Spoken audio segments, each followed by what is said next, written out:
नमस्कार, मी आनंद सराफ पुण्याच्या सार्वजनिक गणेशोत्सवामध्ये 50 वर्षाहून अधिक काळ कार्यकर्ता म्हणून सहभागी आहे। कार्यकर्ता म्हणून कार्यरत असताना आता अभ्यासक म्हणून देखील मी या उत्सवामध्ये निश्चितच नाव कमावलेलं आहे। मला असं वाटतं की हा जो उत्सव आहे, या उत्सवाची गंगोत्री ही पुण्यनगरी आहे आणि आता ती महानदी झालेली आहे। मात्र या महानदीला समृद्ध करण्यासाठी जे प्रवाह यामध्ये मिसळलेले आहेत, या उत्सवाची जी गुणवैशिष्ट्ये आहेत, त्या गुणवैशिष्ट्यांची यावर्षी पुन्हा एकदा आपत्काळानिमित्त उजळणी व्हावी असं मला वाटतं। या उत्सवाचं सर्वप्रथम जे वैशिष्ट्य आहे ते वैशिष्ट्य म्हणजे कार्यकर्ते घडवणारी कार्यशाळा म्हणून सार्वजनिक गणेशोत्सवाचा मोठा लौकिक आहे। स्वातंत्र्यपूर्व काळामध्ये ही एक मोठी चळवळ होती। देश, देव आणि धर्मासाठी घरदार समर्पित करणारे कार्यकर्ते हे गणेशोत्सवामध्ये सहभागी होते। ती एक स्वातंत्र्य चळवळ म्हणून लोकप्रिय होती। या चळवळीला विधायक स्वरूप देण्याचं जे काही काम आहे किंवा जनशक्तीला धरण बांधण्याचं जे काही काम होतं आणि तो प्रवाह देशभक्तीच्या चळवळीकडे वळवण्याचं जे काम केलं त्यामध्ये लोकमान्य टिळक हे अग्रभागी होते, अग्रगण्य होते। त्यामुळे आज ऐतिहासिक लोकमान्य टिळक पुतळ्याच्या चरणी या ठिकाणी स्थानापन्न होऊन मी जेव्हा गणेशोत्सवाबद्दल काही मनोगत व्यक्त करतोय त्याचा निश्चितच शब्दातीत असा आनंद आहे। ही एक कार्यकर्ते घडवणारी कार्यशाळा आहे।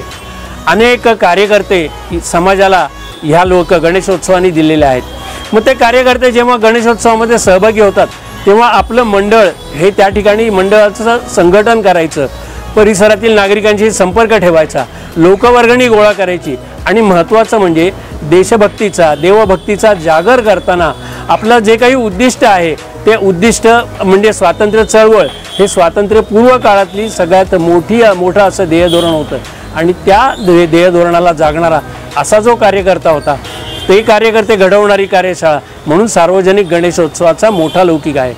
स्वातंत्र्योत्तर काळामध्ये सुद्धा ह्या आंदोलनांनी, या गणेशोत्सवानी संयुक्त महाराष्ट्राचं आंदोलन असेल, गोवा मुक्ती आंदोलन असेल किंवा हैदराबाद मुक्ती आंदोलन असेल, एवढंच काय तर एक गाव एक पाणवठा ही जी चळवळ उभी राहिली, या चळवळीमध्ये सुद्धा गणेशोत्सवामध्ये घडलेल्या कार्यकर्त्यांनी मोठं योगदान दिलेलं आहे।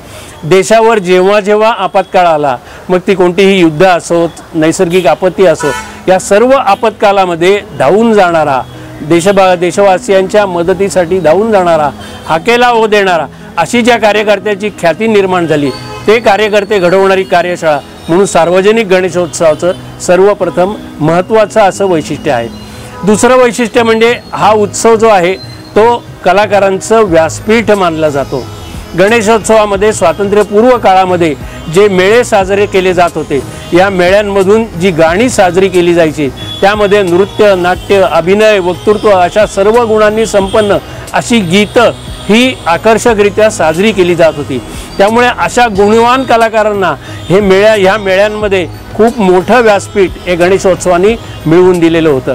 मग हे कार्यकर्ते स्वातंत्र्यानंतर, स्वातंत्र्य प्राप्तीनंतर जेव्हा हा उत्सव हा जनरंजनाकडे, जनतेच्या प्रबोधनाकडे वळला तेव्हा देखील कार्यकर्त्यांची, कलाकारांची जी काही गरज होती ती समाजाला निश्चितच होती आणि विधायकतेचं व्यासपीठ जे गणेशोत्सवाचं आहे त्या माध्यमाचा उपयोग करून अनेक कलाकारांनी स्वतःच्या कारकिर्दीचा श्रीगणेशा हा या उत्सवामध्ये केलेला आहे, उत्सवाच्या व्यासपीठावर केलेला आहे।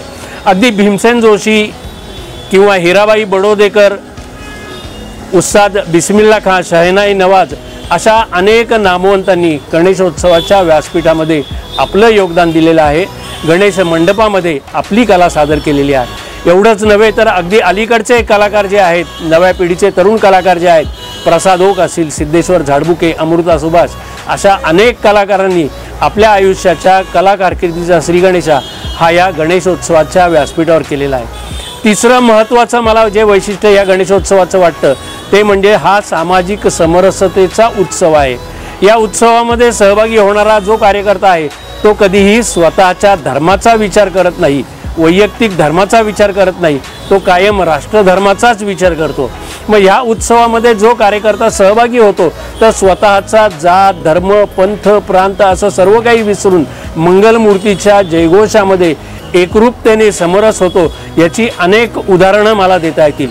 ज्या टिळक पुतळ्यापाशी मी आत्ता निवेदन करतो आहे त्या टिळक पुतळ्याच्या उजव्या हाताला जी पूजा साहित्याची दुकानं आहेत, ही पूजा साहित्य विकणारे जी मंडळी आहेत ही सर्व अत्तार समाजाची मंडळी आहेत। वर्षभर ते हिंदू धर्माच्या उत्सव आणि सणांसाठी जे जे काही साहित्य लागतं असं पूजा साहित्याची विक्री करणारे जी माणसं आहेत ते अत्तार मंडळी आहेत। माझ्या मागच्या बाजूला म्हणजे टिळक पुतळ्याच्या पिछाडीला पूजेसाठी विड्याची पानं जी लागतात ती विकणारा तांबोळी समाज हा वर्षानुवर्षे त्या ठिकाणी आपला व्यवसाय श्रद्धेने आणि भक्तिभावाने करतो आहे। पूजेसाठी गणपतीच्या पूजेसाठी किंवा देवाधर्माच्या कुठल्याही तबकाच्या त्या थाळीमध्ये जी काही फळं येतात 5 फळांची जी आवश्यकता असते ती 5 फळांची विक्री करणारे अनेक व्यापारी विक्रेते हे बागवान समाजाचे आहेत। श्री गणेशाची प्रतिष्ठापना भक्तिभावाने होते। पूजेतला 16 ओळ्यातला आपण जो गणेश म्हणतो ज्याची भक्तिभावाने प्राणप्रतिष्ठा होते त्याच्या सजावटीसाठी साहित्य जे लागतं ते साहित्यसुद्धा बोरीआळीमध्ये मिळतं। मग पूजा साहित्याचा सर्व गोष्टींचा ह्या जो आपण विचार करतो मग असं लक्षात येतं की अरे ह्या साहित्याची विक्री करणारे जे कोणी आहेत ते गणपती बाप्पाची सेवा करण्यासाठी म्हणून या उत्सवामध्ये सहभागी होत असतात। मग या उत्सवाचं जे तबक आहे गणपतीच्या आरतीचं जे तबक आहे या तबकामधलं जे हळदी कुंकू आहे ह्या हळदी कुंकाची पेव म्हणजे जी उत्पादन आहे जे उत्पादन होतं ते उत्तर प्रदेशामध्ये होतं। श्री गणेशाची मूर्ती त्याच्यासाठी लागणारं शाडू आणि प्लॅस्टर हे गुजरात कच्छ या भागामध्ये तयार होतं। श्री गणेशाच्या पूजेसाठी श्रीफळ आणि तांदूळ जो लागतो तो दक्षिणेमध्ये तयार होतो। श्री गणेशाच्या चरणी आणि गळ्यामध्ये मस्तकावर जेव्हा पुष्पहार जेव्हा चढवला जातो तेव्हा ती फुलं ओढण्यासाठी शेतामध्ये राबणारा शेतकरी ते त्या फुलांचा हार तयार करणारा कारागीर अशी असंख्य कष्टकऱ्यांची मालिका ही त्यामध्ये सहभागी झालेली असते। गणपतीच्या पूजेसाठी जी कृत्रिम फुलं मिळतात ती फुलं पंजाबमध्ये तयार होतात। श्री गणेशाचा जो मंडप आहे त्या मंडपासाठी ताडपत्री जी लागते ती ताडपत्री पश्चिम बंगालमध्ये तयार होते। श्री गणेशाच्या पूजे मंडपासाठी जे बांबू आणि वासे येतात हे वासे हे पश्चिम आसाममधून येतात। मग ताडपत्री पश्चिम बंगालमधून येते, बांबू आणि वासे आसाममधून येतात आणि सर्व पूजा साहित्य हे देशाच्या विविध प्रांतांमधून आरतीचं तबक समृद्ध करत असतं। मग आरतीचं तबक आणि मंडप एवढा जरी आपण विचार केला तरी असं लक्षात येतं की अरे हे समरसतेचं तबक आहे आणि एकात्मतेचा हा मंडप आहे। गणेशोत्सव मंडळाचा कुठलाही अहवाल जर पाहिला तर त्या अहवालातली नावं आणि आडनावं आणि त्याचा जाती धर्माचा विचार केला तर अरे असं लक्षात येतं की अरे गणपती बाप्पा मोरया मंगलमूर्ती मोरया या जयघोषाच्या नावाखाली जो समाज एकत्र येतो आणि जो विधायक शक्तीकडे वळतो त्याची समरसता ही निश्चितच या उत्सवाचं एक मोठं फलित असं मला वाटतं। चौथा महत्त्वाचा या उत्सवाचा जो गुणवैशिष्ट्य आहे की जे अत्यंत देशव्यापी आहे ते म्हणजे या उत्सवाच्या माध्यमातून जे काही समाजोपयोगी अर्थकारण निर्माण होत आहे या अर्थकारणाची प्रचंड व्याप्ती आहे आणि समाजातल्या अनेक घटकांना उपकृत करणारं असं हे अर्थकारण आहे। आपली हिंदुस्थानची संस्कृती ही आपण कृषीप्रधान संस्कृती मानतो, परंतु ह्या कृषीप्रधान संस्कृतीमध्ये जे काही आपल्याकडे धान्य तयार होतं धान्याची पेरणी होते ती जूनमध्ये होते आणि धान्य खळ्यावर येईपर्यंत जो काही काळ असतो तो म्हणजे दसरा उजाडतो। मग यामधल्या काळामध्ये जेव्हा आपली कृषीप्रधान संस्कृती जेव्हा त्याचं अर्थकारण हे शेतीमध्ये बंदिस्त असतं तेव्हा या बंदिस्त अर्थकारणाला गती देणारे चालना देणारे जे काही महत्त्वाचे मोजके उत्सव आहेत त्याच्यामध्ये गणेशोत्सवाचं स्थान हे अद्वितीय असं स्थान आहे।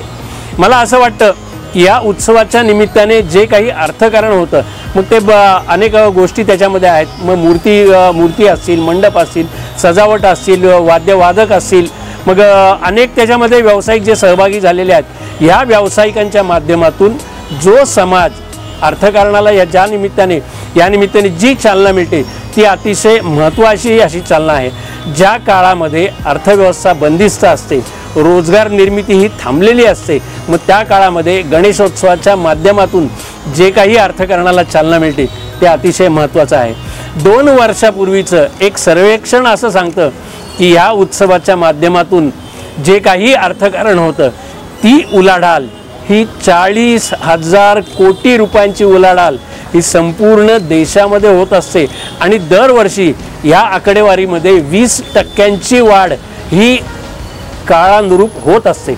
मला असं वाटतं की हे जे अर्थकारण आहे समाजाला उपकृत करणारा असं अर्थकारण, अगदी छोट्या छोट्या गोष्टी जर आपण विचारात घेतल्या तर जाणवी जोड करणारा एखादा उपेक्षित छोट्या कुठल्या तरी ग्रामीण शाळेमध्ये शिकणारा विद्यार्थी हा बाप्पाला जाणवी जोड घ्या म्हणून आवाज देत असतो, किंवा याच गणपतीच्या परिसरामध्ये जो फुलांचा फळांचा बाजार भरतो त्यामध्ये सुद्धा कमळं विकणारी एखादी दलित समाजामधली जेव्हा मुलगी बाप्पाला कमळ घ्या असं तुमचा आवर्जून सांगत असते, तेव्हा त्या मुलीचा जात धर्म किंवा त्या मुलाचा जात धर्म महत्त्वाचा नसून त्याच्या शिक्षणाला या उत्सवाच्या निमित्ताने जी काही अर्थकारणातून जी मदत होते, मला असं वाटतं ती मदत ही अतिशय मोलाची आहे। आता ह्याच्यानंतर सगळ्यात महत्त्वाचं जे काही एका 5वं आणि शेवटचं गुणवैशिष्ट्य मला भावलेलं जे आहे ते मी तुम्हाला सांगू इच्छितो की या उत्सवाच्या माध्यमातून जी काही तना मनाला ऊर्जा मिळते, चेतना मिळते, प्रेरणा मिळते ती अतिशय महत्त्वाची आहे। आपल्या कृषीप्रधान संस्कृतीमधले जे सर्व सण आहेत ते सर्व सण हे पेरणीच्या वेळी जो शेतकरी, शेतमजूर आणि अनेक महिला भगिनी ह्या सगळ्या एकत्र येऊन त्या ठिकाणी आपली कृषी सेवा करत असतात, ते सर्व एकत्र येतात आणि आपल्या सणांची जी मालिका आहे ती तिथपासून सुरू होत असते। आपले सर्व सण हे निसर्गाबद्दल कृतज्ञता व्यक्त करणारे आणि माणसातील स्नेहबंध दृढ करणारे असेच आहेत। मग सार्वजनिक गणेशोत्सवाचा 128 वर्षाचा आपण जेव्हा इतिहास बघतो तेव्हा असं लक्षात येतं की अरे या उत्सवाचा हा उत्सव सार्वत्रिकरित्या सर्व देशामध्ये साजरा होतो। मग अगदी झोपडीपासून ते महालापर्यंत सर्व जाती धर्माच्या, सर्व आर्थिक स्तराच्या जनमानसामध्ये हा उत्सव साजरा होत असतो। मग हा उत्सव जो काही साजरा होतो हा झोपडीतला जो कष्टकरी माणूस आहे, ज्याचा हातावर पोट आहे, त्याच्या कष्टाला चालना देणं, त्याला ऊर्जा देणं, त्याच्या आयुष्यामध्ये विरंगुळ्याचे क्षण निर्माण करणारे जे काही सण आहेत त्याच्यामध्ये हे 10 दिवसाचे जे काही सण आहेत, 10 दिवसाचा हा जो उत्सव आहे हा गणेशोत्सव आहे।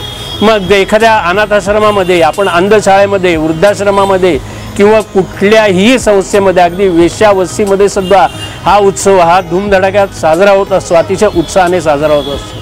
जे एखाद्या हॉस्पिटलमध्ये जेव्हा वेगवेगळ्या वॉर्डमध्ये, स्पेशल वॉर्ड, जनरल वॉर्ड अशा वॉर्डबरोबरच जेव्हा गणेशोत्सवामध्ये 10 दिवस एखाद्या कोपऱ्यामध्ये गणेशोत्सवाची प्राणप्रतिष्ठा करून जे कोणी रुग्ण आहेत त्या रुग्णांना औषधोपचारांबरोबरच या गणेशोत्सवाची पूजा, प्राणप्रतिष्ठा ही सुद्धा त्या दवाखान्यामध्ये, त्या हॉस्पिटलमध्ये एक प्रकारची प्रेरणा मिळवून देत असते। मला असं वाटतं की जनमानसाला चेतना देणारा, ऊर्जा देणारा हा एक उत्सव आहे आणि ह्या उत्सवाची जर गुणवैशिष्ट्य लक्षात घेतली तर त्यातले अनेक बारकावे हे तपशीलवार मला सांगता येतील। मग अगदी ढोल ताशा पथक असेल किंवा रस्त्यावर करमणूक करणारे वेगवेगळे कलाकार असतील, या सर्वांचा अधिक बारकाव्याने तपशील हा वेळेअभावी देणं शक्य नाही आहे। परंतु मला असं वाटतं की ह्या सगळ्या उत्सवाच्या माध्यमातून जे काही जनमानस उपकृत करण्याचं जे काही काम आहे ते काम अतिशय मोलाचं आहे। या उत्सवावर जी काही टीका होते ती टीका म्हणजे एखाद्या पांढऱ्या शुभ्र धवल शुभ्र अशा कागदावर कुठेतरी एखादा काळा डाग असावा अशा पद्धतीची ही टीका मला पण बोचत असते। कोणत्याही वाईट प्रथांचं किंवा दुष्कृत्यांचं समर्थन मुळीच नाही, मात्र प्रवाहामध्ये सामील होऊन, ह्या जनआंदोलनामध्ये सामील होऊन, स्वातंत्र्याच्या इतिहासाचा प्रभाव आणि दबाव असलेल्या या चळवळीच्या प्रभावामध्ये आपण सहभागी होऊन मगच या प्रवाहाचं शुद्धीकरण करावं। या उत्सवामध्ये घडणाऱ्या कार्यकर्त्याची एक गमतीशीर आणि वैशिष्ट्यपूर्ण अशी मानसिकतेची 1-2 उदाहरणं मला या ठिकाणी द्यावीशी वाटतात।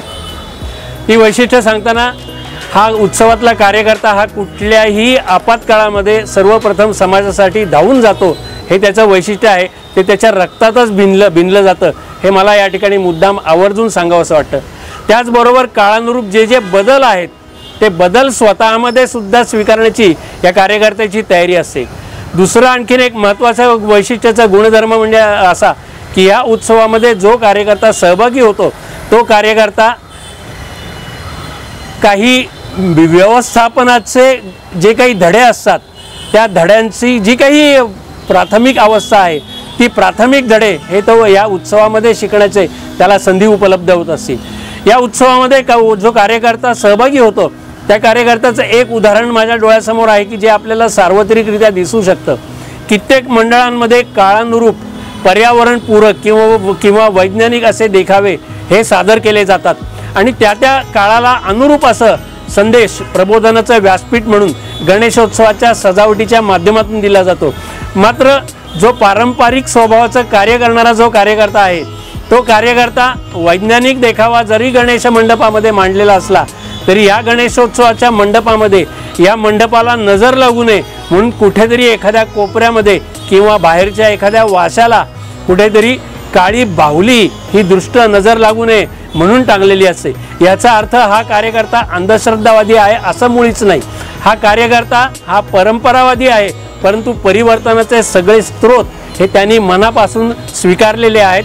प्रबोधनाच्या व्यासपीठाला त्यांनी मान्यता दिलेली आहे। काही वर्षांपूर्वी गणेशोत्सवाची चाहूल लागलेली असताना एक जागतिक वावडी अशी उठली की गणपतीची मूर्ती दूध पिते म्हणून। या जागतिक वावडीचे पडसाद हे खूप सार्वत्रिकरित्या उमटलेले होते आणि त्या काळामध्ये तो चर्चेचा विषय देखील झालेला होता।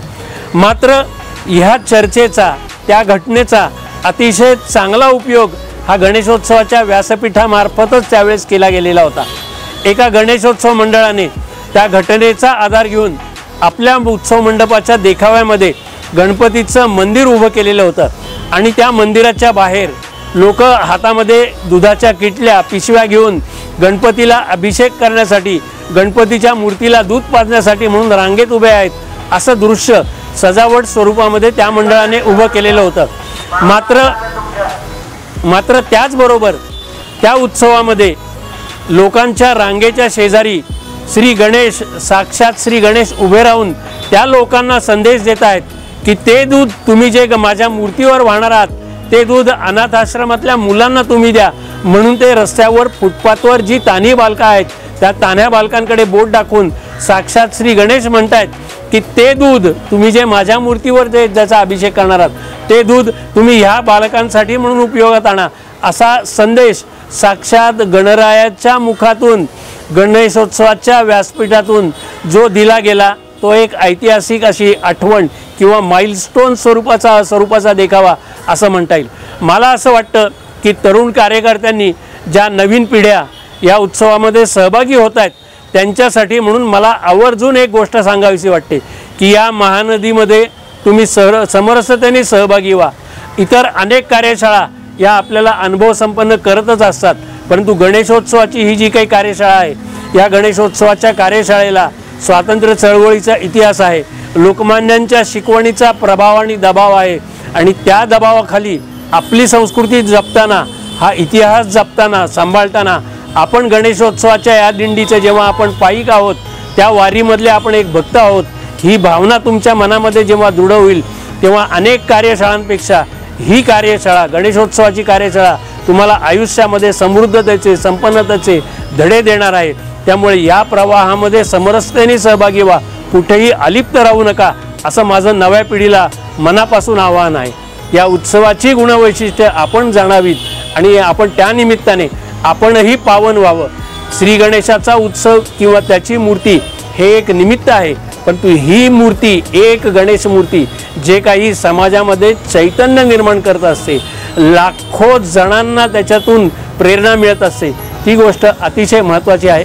मला असं वाटतं गणेशोत्सवाचे गुणधर्म आपण जाणून घेतले पाहिजेत। या गणेशोत्सवाचे गुणधर्म जाणून घेताना हा गणेशोत्सव आता नको अशी पराकोटीची टीका करणारे सुद्धा अनेक जण आहेत, परंतु हा गणेशोत्सव कोणत्याही टीकाकारांमुळे किंवा त्यांच्या एकांगी लहरी त्यांच्या स्वभावामुळे हा गणेशोत्सव कुठेही थांबलेला नाहीये।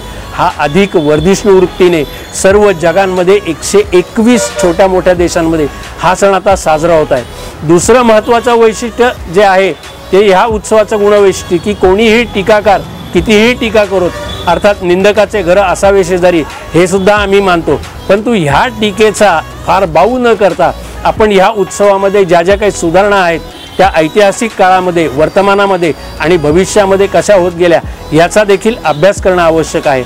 या उत्सवाचा परिवर्तनशीलता हा एक महत्त्वाचा गुणधर्म आहे। जे समाजाला उपकृत करणारे जनमानसाचा कानोसा घेऊन उत्तम असे जे जे बदल आहेत ते सर्व बदल या उत्सवाने काळानुरूप स्वीकारलेले आहेत। मग काळाच्या कसोटीवर टिकतो कोण? जो काळानुरूप स्वतःमध्ये बदल घडवून आणतो तो काळाच्या कसोटीवर टिकणार आहे। मला असं वाटतं की जनमानस आहे का जनशक्ती पिढ्या पिढ्या येतील जातील, परंतु गणेश मूर्तीचा मंगलमूर्तीचा जयघोष आहे तो अखंडितरित्या हा अबाधित राहणार आहे। एवढा विश्वास हा लोकमान्य टिळकांच्या पुतळ्याच्या पायरीपाशी मी व्यक्त करतो। मंगलमूर्ती मोरया।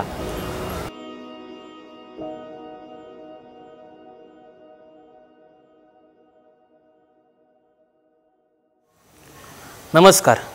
11 मारुती चौक सार्वजनिक गणेश उत्सव मंडळ प्रथम दगडूशेठ गणपती, मी कार्याध्यक्ष अभिषेक ज्ञानेश्वर थिटे। प्रथमतः आपण मूर्तीबद्दल मी आपणास माहिती देऊ इच्छितो। 1932 साली मंडळाची स्थापना झाली। प्रथम दगडूशेठ गणपती ही दगडूशेठची सर्वात प्रथम मूर्ती आहे। दगडूशेठच्या तिन्ही मूर्त्या या परांजपे वाड्यात ठेवायला असायच्या। 1932 सालापासून मंडळाची स्थापना झाली।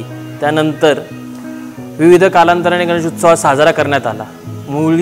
मेन मूर्तीचं उद्दिष्ट म्हणजे ही मूर्ती ग्रहणात बनवल्या गेली, गुळाच्या लगद्यापासून बनवण्यात गेली। जरी मंडळाला 88 वर्ष पूर्ण झाले असेल तरी आमच्या मूर्तीला 128 वर्ष पूर्ण झाले नाही। अजूनही उत्सवात तीच मूर्ती आम्ही ठेवतो आणि तीच मूर्ती उत्सवासाठी इथून पुढेही असेल। मूर्तीची आमच्या मंडळाला ही मूर्ती भेटण्यामागं बापूसाहेब परांजपे असतील, आमचे ज्येष्ठ मंडळी असतील, तात्यासाहेब गोडसे असतील, या मंडळींचा आदर्श आम्ही डोळ्यासमोर ठेवून या मूर्तीचा उत्सव मोठ्या प्रमाणात साजरा करत आलो आहोत, इथून पुढेही करू। राहिला मंडळाचा विषय सामाजिक कार्याबद्दल, मंडळाने 25व्या वर्षी केलेला रौप्य महोत्सव असो किंवा सुवर्ण महोत्सव असो, त्यानंतर 75 असो, प्रत्येक वर्ष एक समाजाला आदर्श निर्माण होईल आणि उत्सव कसा असेल हे प्रत्येक वर्षी सांगून दिलेलं आहे। मग सुवर्ण महोत्सव काळात केलेली तेव्हाच्या पूर आलेल्या त्या काळात केलेली मदत असो किंवा 75ला आम्ही केलेले विविध आरोग्याविषयीचे उपक्रम असो, गेले 22 ते 21 वर्ष मंडळ महाराष्ट्रातील पुस्तक दहीहंडी उपक्रम राबवत आहे। पुस्तक दहीहंडी उपक्रम राबवण्यामार्फत जी समाजातील अनाथ मुलं आहेत की गरजू मुलं आहेत त्यांना मंडळ जो शेकडो नाही हजारो पुस्तक दान करत आहे।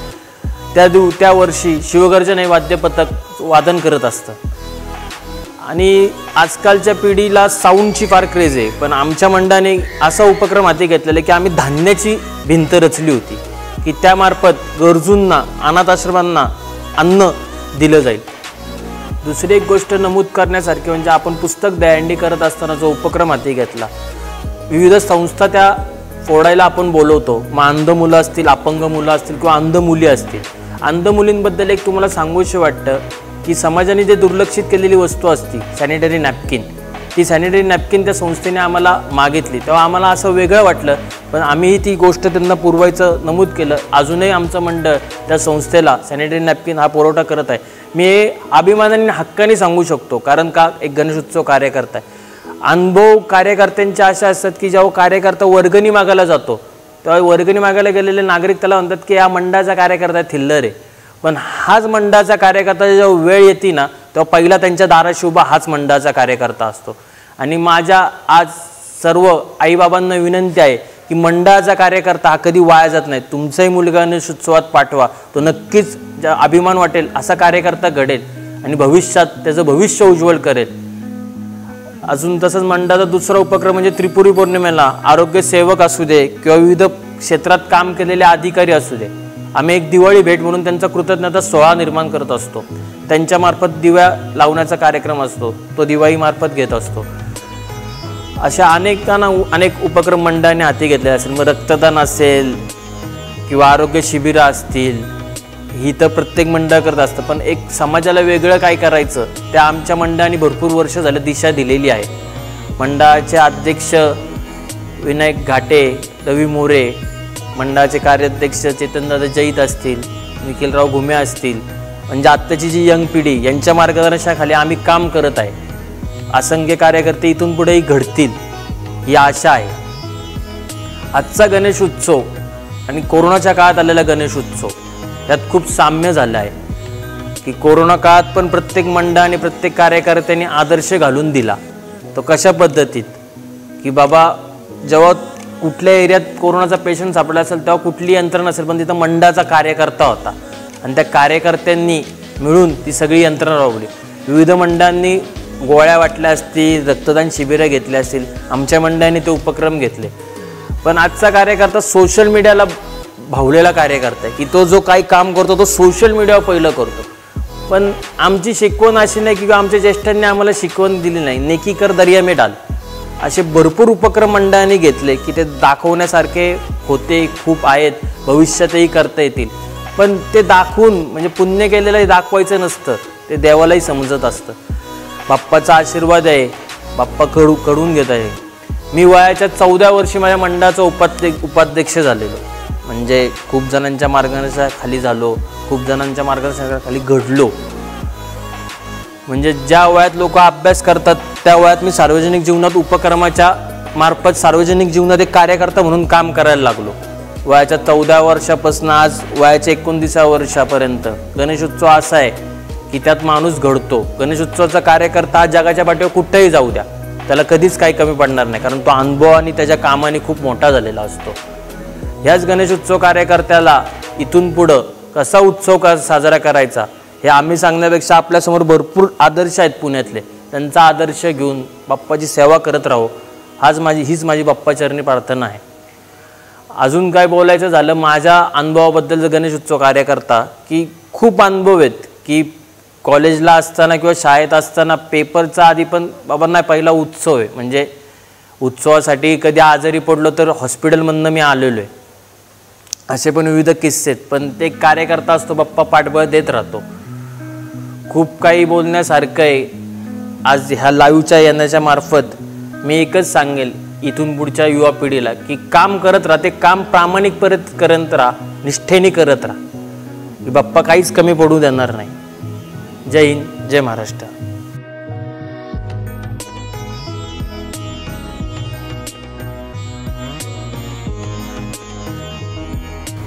नमस्कार, मी उमेश सपकाळ, काळा भोरनाथ तरुण मंडळाच्या माध्यमातून जे वर्षभर सामाजिक कार्य करतो त्याबद्दल तर थोडक्यात माहिती आणि आमच्या मंडळाची जे काय स्थापना कशी होईल त्याबद्दल मी थोडक्यात माहिती सांगणार आहे. श्री काळा भोरनाथ तरुण मंडळ हे इसवी सन 1893 साली सार्वजनिक गणेशोत्सवाचे प्रणेते माननीय लोकमान्य टिळक यांच्या हस्ते या मंडळाची स्थापना झालेली आहे. हा गणपती पूर्व भागातील असून लोकमान्य टिळकांनी बसवलेला दुसरा गणपती आहे. या गणपतीला म्हणजे हे जे मंडळ आहे आमचं ह्याला शिरीन टॉकीजचा गणपती असे म्हणतात. इथं ज्या अगोदर जी टॉकीज होती ते शिरीन टॉकीज म्हणून ओळखली याची, कारण त्याचं नाव अल्पना देण्यात आलं. आणि ही जी शिरीन टॉकीजचा जो गणपती होता इथं पूर्वीच्या काळी शाहू महाराजांच्या जयंतीमध्ये जे काही मेळे, गुरुनानक जयंतीमध्ये जे काही कार्यक्रम होते ते इथं साजरे केले जायचे. 1992ला मंडळाची शताब्दी झाली आणि 1995ला ही जी आपण आत्ता बघताय ही साक्षात जी गणरायाची मूर्ती आहे ही मूर्तिकार धोंडपळ्यांनी इपॉक्सी फायबरमध्ये केलेली आहे. त्यामुळे ही एक त्याचं एक वैशिष्ट्य आहे. या मूर्तीने आम्ही आंघोळ वगैरे पण घालू शकतो. 1995 नंतर जी पुढे चाल झाली की मंडळाने जरा म्हणजे पौराणिक करून सामाजिकवरती कल त्यावरती गेला मंडळाचा. 2011 या वर्षी सारसबागेमध्ये स्त्रीभ्रूण हत्येवरती एक रांगोळी काढली होती. तर त्या प्रकारचा देखावा मंडळामार्फत साजरा करण्यात यावा म्हणून आम्ही इथं मंडळाने त्या वर्षी पहिल्यांदा 28 फुटी प्लायवूडचं कटआउटमार्फत एक स्त्रीभ्रूण हत्येवर्षी देखावा सादर केला. तो देखावा तयार करताना ती जी काय म्हणजे जी महिला आहे तिची पण निवड करताना जवळपास आम्ही 300 चित्रांची निवड केली. कारण की ते कसं आहे की ते त्याच्यामध्ये कुठलं बिभिस्तमा दिसलं नाही पाहिजे त्या फोटोमध्ये वगैरे, हे आम्ही दाखवून म्हणजे ते म्हणजे त्याच्यामध्ये सर्व कार्यकर्त्याची मेहनत आहे की एवढे 300 फोटो जमा करायचे, कुठला सिलेक्ट करायचा, कुठला सिलेक्ट नाही करायचा. ह्याच्यामधून आम्ही मग मंडळाला तो देखावा सादर केल्यानंतर महिलांचं जे असलेलं जे स्थान आहे आपल्या राष्ट्रामध्ये असेल की आपल्या घरामध्ये आपल्या आईपासून आपल्या बहिणीपासून हे आम्ही समाजापुढे दाखवण्याचा प्रयत्न केला आणि तो प्रयत्न झाला यशस्वी. आमच्या तर श्रीमंत दगडूशेठ हलवे गणपती मंडळामार्फत मंडळाला प्रथम क्रमांकाचं पारितोषिक मिळालं त्या देखावा करता. त्यानंतर आम्ही हे काम करताना आमच्यामध्ये एक प्रकारचा आत्मविश्वास निर्माण झाला की आपण सामाजिक कामं जे काय देखाव केला आहे त्याबद्दल आपण समाजाला काही मदत करू शकतो का. मग ते मदत करताना आम्हाला लक्षात की समाजामध्ये असे बरेच उपेक्षित घटक आहे. त्यानंतर आमच्या मंडळामार्फत जो पहिला कार्यक्रम करता तो ममता फाउंडेशनचा जो HIV बाधित जी मुलं आहे त्यांच्याकरता देवळ साधेकरांचा आणि फक्त कोजागिरी पूर्ण फक्त एक आम्ही आर्थ हाक दिली तर पहिल्याच वेळेस जवळपास एक 10,000 रुपयाची मदत झाली की जी आम्हाला अनपेक्षित होती. आणि हे सांगताना आम्हाला म्हणजे मला तर खूप आनंद होतो. इथं जे ACP होते जे सहाय्यक पोलीस आयुक्त त्या माणसाने त्याच्या खाकी कपड्यावरती इथं फटाके वाजवले. हे म्हणजे माझ्या कामाची तर फार म्हणजे त्यावेळेस मला मिळाली पहिली पावती होती. रणजित धुरे म्हणून जे ACP होते त्यांच्या हस्ते आपण इकडं शिवाजी महाराजांचं पूजन आणि जी संस्था ती ममता फाउंडेशन त्यांना धान्याचे डबे आणि त्यांना वर्षाला लागणारे सॅनिटरी शालेय वस्तू शालेय साहित्य आणि बाकीच्या प्रकारचे जे काय दिवाळीचे साहित्य देण्यात आले. हे काम करताना जो प्रकारचा कॉन्फिडन्स निर्माण झाला आम्हाला त्यानंतर आम्ही 2013, 14, 15 असे वेगवेगळ्या प्रकारचे सामाजिक देखावे करत गेलो. त्याच्यामध्ये सोलर वॉटर पॅनल असेल, प्लॅस्टिकपासून वीज निर्मिती असेल, अजून कचऱ्यापासून वीज निर्मिती असेल, अशा प्रकारचे देखावे सादर करत गेलो. आणि हे काम करता म्हणजे हे जे मंडळाचं काम करता करता मी माझ्या वैयक्तिक आयुष्यामध्ये मी जे एका ऑर्गनायझेशनमध्ये काम करतो तिथं काम करताना मला टाईम मॅनेजमेंट असेल दे किंवा लिडरशिप लोकांसंग कसं बोलायचं काय बोलायचं ह्या पण गोष्टी मला तिकडे शिकायला मिळाल्या. हे ज्या गणपती मंडळाच्या मार्फत असे वेगवेगळे म्हणजे लोकांसंग कसं बोलायचं काय बोलायचं आपली कामं कशा प्रकारे करून घ्यायची बाहेरून वर्गणी कशी आणायची म्हणा किंवा आपल्याला जे काही आयोजक प्रायोजक कसे निवडायचे कसे शोधायचे ही सर्व कामं मी मंडळामार्फत शिकत गेलो. आणि एक गणपती मंडळ म्हणजे एक बिनभिंतीची कार्यशाळा आहे ज्यामध्ये तुम्हाला कोण शिकवायला येत नाही. ही जी वेळ असते ही वेळच तुम्हाला शिकवते तुम्हाला आता पुढं काय करायचं आहे.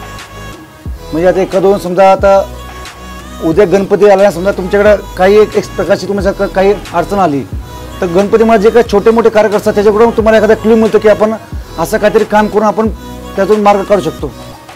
आणि हे तर मला शिकायला मिळालं म्हणजे भरपूर म्हणजे ह्याच्यामध्ये लहान मुलापासून ते वयस्कर माणसापर्यंत आपल्याला नाना तऱ्हेच्या गोष्टी शिकायला मिळतात.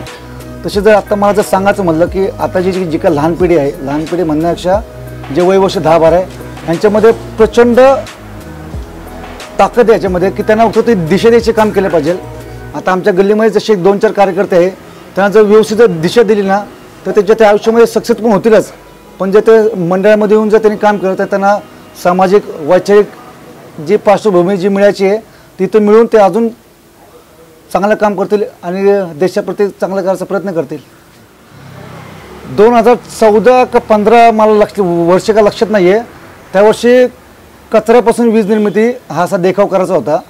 तो देखाव केल्यानंतर आम्ही तेव्हा सर्व चलचित्र म्हणजे ना सर्व लायटिंग सिस्टीममध्ये देखाव करतो.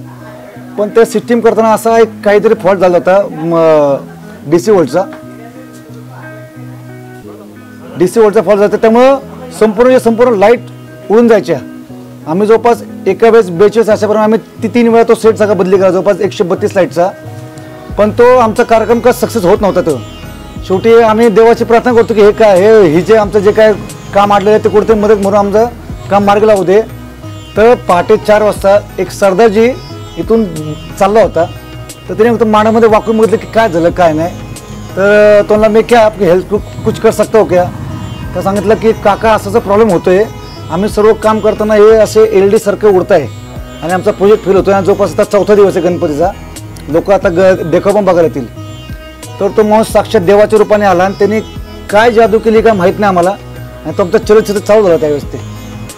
तर आमचे देखाव म्हणजे त्यावेळेस म्हणजे खूप आम्ही टेन्शन खाली होतो. पहाटे 4 वाजता तो देवाच्या प्रति म्हणजे कसा आला काय आला काय माहीत नाही की त्याला देवाने पाठवलं. पण त्या दिवशी आमचा तो देखाव सुरू झाला संध्याकाळ पहाटे 4 वाजता आणि त्या दिवशी मी घरी निवांत जाऊन झोपलो. त्या दिवशी म्हणजे 2014-15चं वर्ष असेल ते. आणि त्यावेळेस आम्ही जो देखाव केला त्याबरोबर आम्ही भरपूर सामाजिक कार्य केले आणि मंडळात सर्वांगीण 2य क्रमांकाचं बक्षीस त्यावेळेस मिळत होतं. 2017 साली मंडळाचं 125 वर्ष आम्ही साजरा करताना आता हे जे काय वाढतं शहरीकरण असल्यामुळं वेगवेगळ्या प्रकारची लोकसंख्या वाढलेली इथं. पण इथं हे आपण तर बघतोच आहे पण कसं वेगवेगळ्या मंडळामध्ये वेगळ्या प्रकारची नानाविध प्रकारचे भांडणं वगैरे असतात. पण आम्हाला काय करतो की गणपती मनाचा सन्मान करत होता. पण सन्मान करताना आम्ही असं करतो की कौतुक सहकार्याची ही थीम घ्यायची होती. म्हणजे काय की जी वेगवेगळ्या भागातली जी काही मंडळ आहे जी आता 125 वर्ष पदार्पण करणार आहे त्या मंडळात सर्वांना एका छताखाली आणून आम्हाला आणायचं होतं. मग त्यामध्ये श्रीमंत भाऊसाहेब रंगारी, श्रीमंत दौडचे लवे गणपती मंडळ ट्रस्ट, मानाचे 4 गणपती, मानाचा पहिला, मानाचा दुसरा गणपती, मानाचा तिसरा गणपती आणि मानाचा 5वा गणपती, ह्याच्याबरोबरच शिवाजी मंडळ, गणेश पांगोळे मंडळ या सर्व मंडळांना आणि हत्ती गणपती मंडळ या सर्वांना एका छताखाली आणून कौतुक सहकारांची ही थीम राबवली.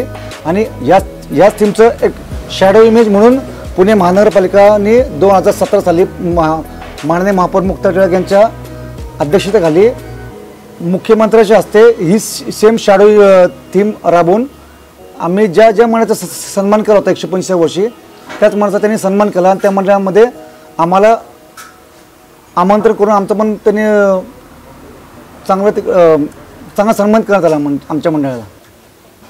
1920 साली तो प्लेगचा जो काय साथ आलते त्याप्रमाणेच काय आपल्या पृथ्वीला किंवा आपल्या जगाचं काय जो काय शाप वगैरे आहे मला काय माहीत नाही, पण जे काय थोडीफार माहिती त्याप्रमाणे 2020 या वर्षी पण वैश्विक महामारीने जन्म घेतला.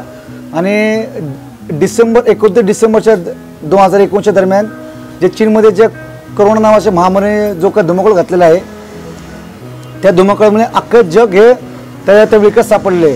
त्यामुळं या वैश्विक महामारीमुळं आपल्या मंडळाने सुद्धा जो गणेशोत्सव आहे तो साधेपणे साजरा करायचा निर्णय घेतला. त्यामुळे मंडळाने गणेशोत्सवमध्ये गणपती ही 128 वर्षामध्ये पहिल्यांदा गणपती मंडळ बसवलेले आहे.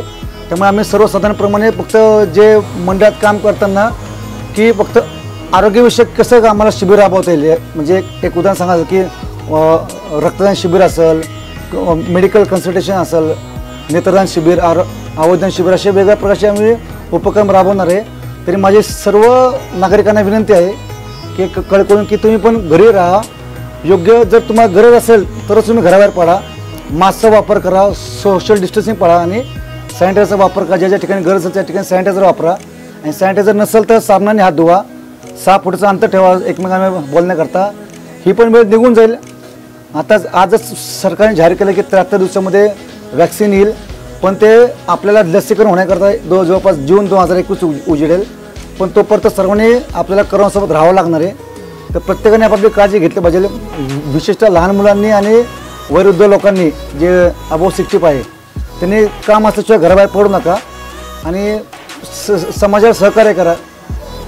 तर मी आता एवढीच म्हणजे गणराज्याने प्रार्थना करू की ही जी वैश्विक महामारी आहे कोरोना कोविड-19 पॅन्डेमिक कंडिशन ह्याच्यावरती लवकर मार्ग निघू दे आणि सर्वांचं जीवन हे सुखकर होऊ दे हीच गणराज्याने प्रार्थना करतो आणि त्याचा जयघोष करतो. गणपती बाप्पा मोरया.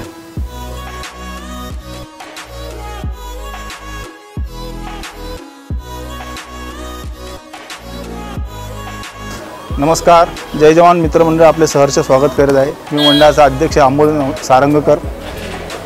गणेशोत्सव मंडळ म्हटलं की सर्वात महत्त्वाचा विषय येतो जो गणपतीमध्ये देखावा. तर आपल्या मंडळातर्फे आपण सजीव देखावा या ठिकाणी सादर करत असतो. यंदा कोरोनाचं सावट असल्यामुळं यंदाचा गणेशोत्सव हा साधेपणाने साजरा करण्याचा आमच्या जय गणेश व्यासपीठने ठरवल्याप्रमाणे आम्ही त्यांच्या मार्गदर्शनाप्रमाणे हा उत्सव साजरा करत आहोत. मंडळातर्फे सजीव देखावा सादर करत असताना अनेक सामाजिक विषयांना हात लावला जातो.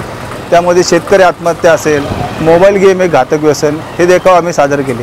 मंडळाचा देखावा सादर करत असताना कुठलेही बाहेरचे कलाकार न आणता मंडळ स्वतःच्याच मंडळातील कार्यकर्ते व मंडळ परिसरातील कार्यकर्ते यांना महिनाभर आधीपासून त्यांची प्रॅक्टिस घेऊन या ठिकाणी देखावा सादर करत असतो. या देखाव्याला पुणे शहरातून नागरिकांचा प्रचंड प्रतिसाद मिळतो आणि आपल्याला मंडळाला श्रीमंत दगडूशेठ हलवाई गणपती ट्रस्टच्या वतीने पारितोषिकांनी सन्मानित करण्यात आले आहे.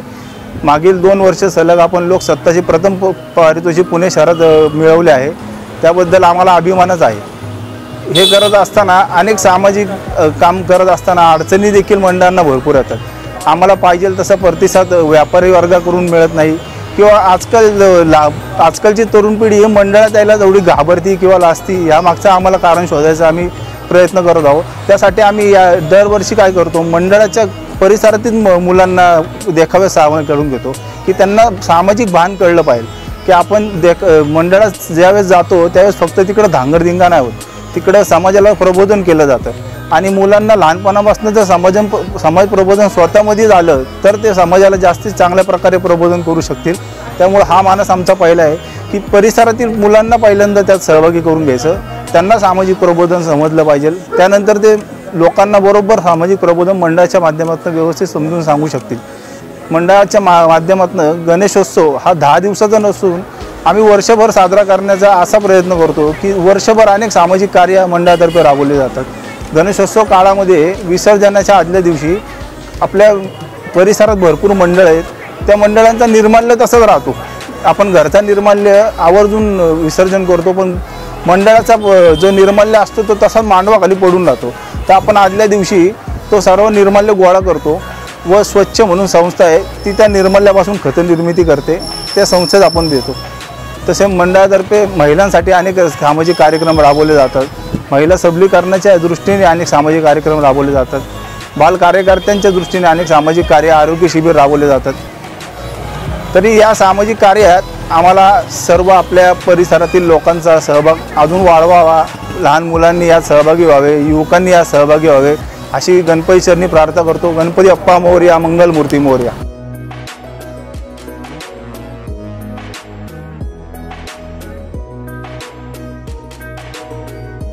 नमस्कार, मी प्रमोद राऊत, शिवशक्ती तरुण मंडळ कार्याध्यक्ष. सालाबादप्रमाणे यंदाचा गणेशोत्सव हा कोरोना या महामारीच्या प्रादुर्भावामध्ये सापडलेला आहे. सार्वजनिक गणेशोत्सव करत असताना विधायक कामं सातत्याने प्रत्येक वर्षभरात करणे ही एक मंडळाची विशिष्ट परंपरा आहे. यंदाच्या वर्षी गणेशोत्सव हा साध्या पद्धतीने साजरा करण्यात येत आहे आणि 30 तारखेला महारक्तदान या नाणापेठ परिसरात एक 10 गणपती मंडळ एकत्र मिळून करणार आहोत. आणि या गणेशोत्सव साजरा करत असताना मी शिवशक्ती तरुण मंडळ या संस्थेतर्फे प्रतिनिधी म्हणून सांगण्यात मला आनंद होतो की गणेश जन्माचा महाप्रसाद रद्द करून सातत्याने गेली 10 वर्ष जिथं समाजाला उपयोगी आहे अशा ठिकाणी किराणा माल, शालेय साहित्य, फर्निचर, ज्या ज्या गोष्टी, वैद्यकीय सुविधा, ज्या ज्या गोष्टी उपलब्ध होतील, महाप्रसाद रद्द करून सातत्याने गेली 10 वर्ष मंडळ हा उपक्रम चालू केलेला आहे. आणि त्याचबरोबर यंदाच्या वर्षी देखील मागच्याच वर्षी कोल्हापूर सांगलीला जो महापूर आला होता त्या महापुरामध्ये ज्या शाळेंमध्ये पाणी गेलं होतं अशा शाळेंमध्ये आम्ही बेंच, ग्रंथालयाचं साहित्य, पाठ्यपुस्तकं, प्रयोगशाळेची साहित्य असं साधारण 1 लाख रुपयेभर किमतीचं साहित्य पूजन करून सांगलीमध्ये पोच केलं होतं. आणि त्या पूजनासाठी माननीय शिरीषभाऊ मोहिते, पियुषजी शहा, परागजी ठाकूर अशा अनेक व्यक्तींचं मार्गदर्शन आम्हाला वेळोवेळी लाभलेलं आहे. मला या गणेशोत्सवात एवढंच सांगायचं आहे की नवीन कार्यकर्ते जे आज PUBG किंवा मोबाईल त्या वेळात आहेत त्यांनी गणपती मंडळाचं काम करून सामाजिक जाणीवेची बाजू बघून गणेशोत्सवात सहभागी सक्रिय होणं हे गरजेचं आहे. PUBG किंवा मोबाईल या पुढचाही गणेशोत्सव आहे. गणेशोत्सवामुळं आपल्या शहरात अनेक ठिकाणी ओळख, परिचय, संबंध, नाते दृढ होत असतात. आणि या सर्व गोष्टी करत असताना जे समाधान असतं सेवेचं श्री गणरायाच्या ते खूप मोठं असतं. आणि या सेवेमधनंच आयुष्यात बरेचसे आमूलाग्र बदल होत असतात. एवढंच बोलत जय हिंद, जय गणेश.